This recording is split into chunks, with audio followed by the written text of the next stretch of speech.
Now, we will discuss what are the compliances under the economic substance regulations.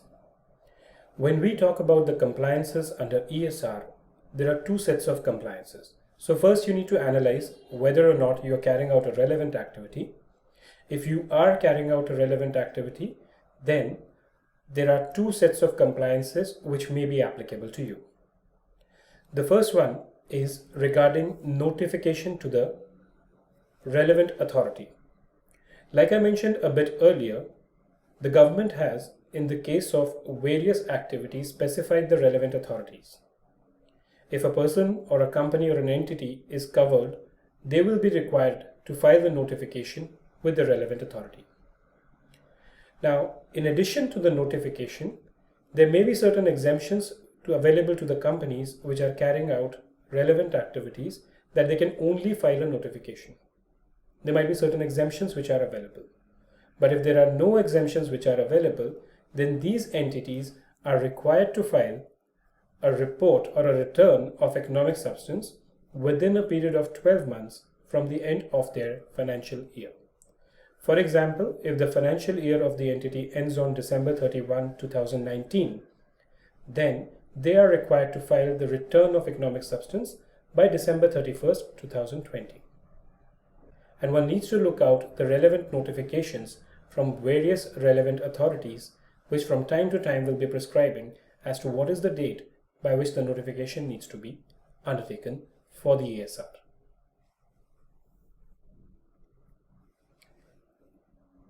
Now, what are the tests to meet the economic substance? We saw that if you are carrying out a relevant activity, you have to have economic substance within the UAE.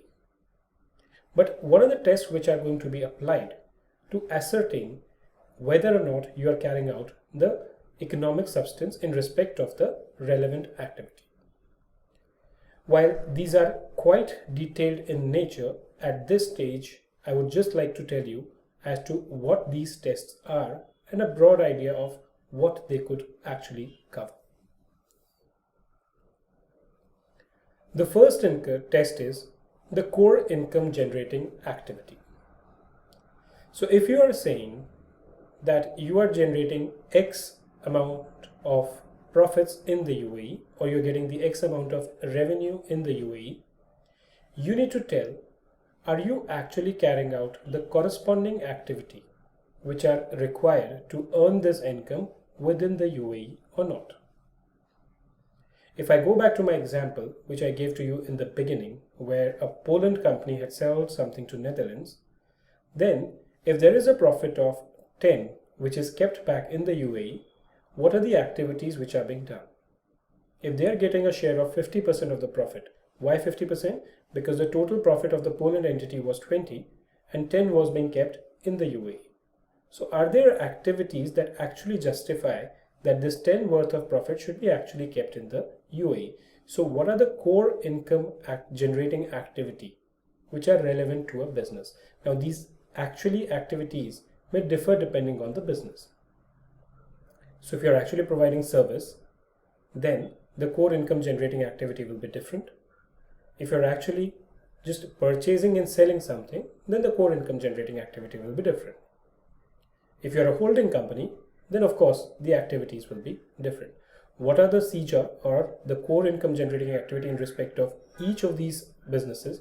That also we're going to cover later in this presentation. The second is the control and management test. For these entities which are earning income in the UAE, is the control and management of these entities actually based in UAE? Again, depending on the activity, the need for control and management may be different. What it is going to be in respect of these businesses, that also we are going to see subsequently when we go in detail. The third is the adequacy test. Now the word adequate by itself in its nature is something which may differ from person to person and may differ from business to business.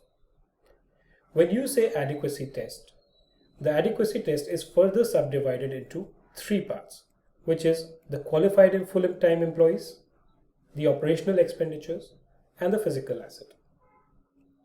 What this test basically tends to cover is, in respect of the relevant activity that you are undertaking, depending on the need of either of these three, which is, if the business requires employees, do you have adequate full-time employees? Adequate qualified full-time employees within the UAE? Are you actually incurring any expenditure, or is it that you're just getting the income and there's no corresponding expenditure on this respect? If you're providing services that basically requires the existence of an asset, are those assets actually within the UAE? We are going to look at each of these aspects in detail subsequently.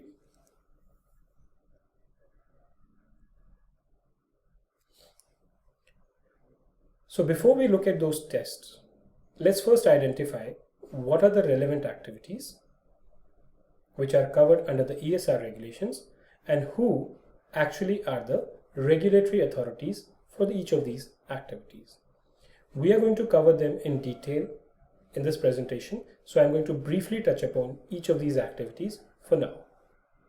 The first one is a distribution and service center business. What this covers is that if you are actually acting as a distributor where you are importing goods within the UAE, you are storing them in the UAE, and then you are exporting them, that is going to get covered under the distribution business. The service center business would be where you are actually providing services to a foreign party.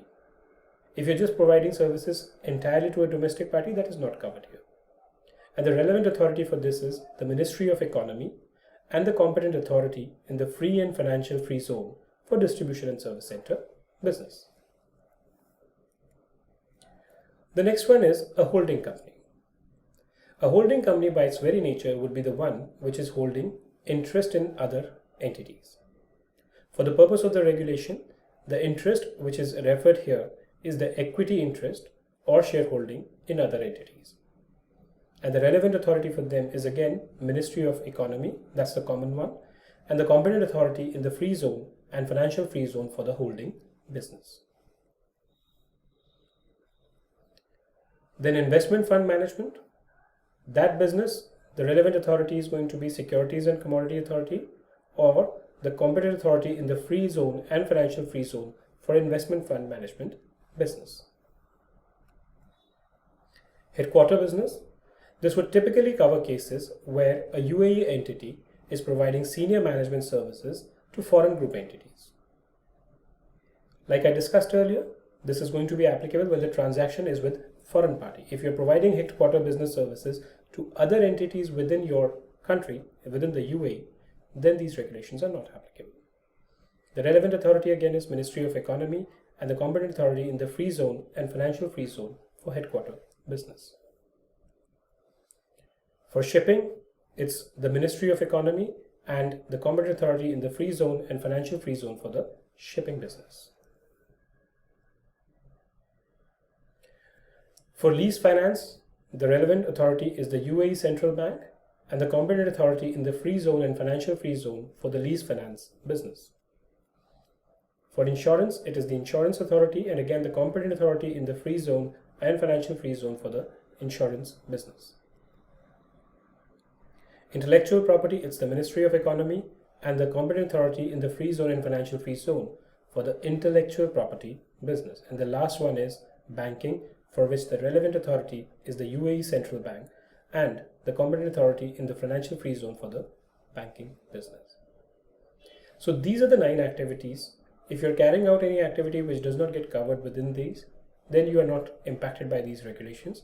If you are covered, then you should watch out for the notifications which might be coming for ESR from any of the competent authorities that we've just listed it down here.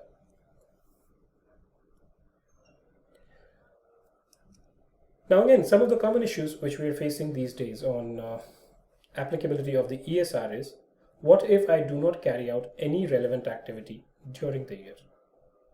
I just have a trade license, there is something which is mentioned there, but I do not carry out any relevant activity during the year. The answer to that is, you should first look at your respective business and see what would be the carrying out of relevant activity means. Just because you're not earning profit does not mean you are not carrying out an activity. You may be incurring losses, but still you are carrying out a particular relevant activity. But if you do not carry out a relevant activity at all, then you are not required to file the economic substance test return or report. The second question is, what if a particular activity is not listed in the trade license, but a company is actually carrying out those activities? Now, the purpose of this answer is not to list down what are the consequences of not having an activity in the trade license, but actually carrying out. But this is one of the questions which has been answered in the FAQs, and it mentions that one has to follow the substance over form approach. What that means is, if you're actually carrying out a relevant activity, you need to see whether it falls under the ESR, and depending on that, the regulations will apply.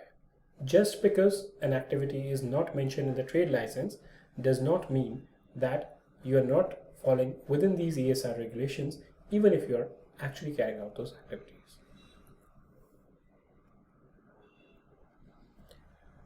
Now, what is the first reportable financial year? The regulations mention that financial year commencing on or after 1st January 2019 would be the first reportable financial year for a company. Again, two questions might come up here, which is, one is a company which was existing prior to this date, and second could be a new company which comes into existence after this date. For companies which were existing prior to this date, let's say for example, we'll have two cases here that we have covered as a part. Suppose the financial year of the company starts on January 1, 2019. So what will be the first reportable financial year for them? For them, the first reportable financial year would be January 1, 2019 to 31st December 2019. But if the financial year of the company actually starts on July 1, 2019, then the first reportable period for which they need to comply with will be July 1, 2019 to 30th June 2020. The period from 1st January 2019 to 30th June will not be covered.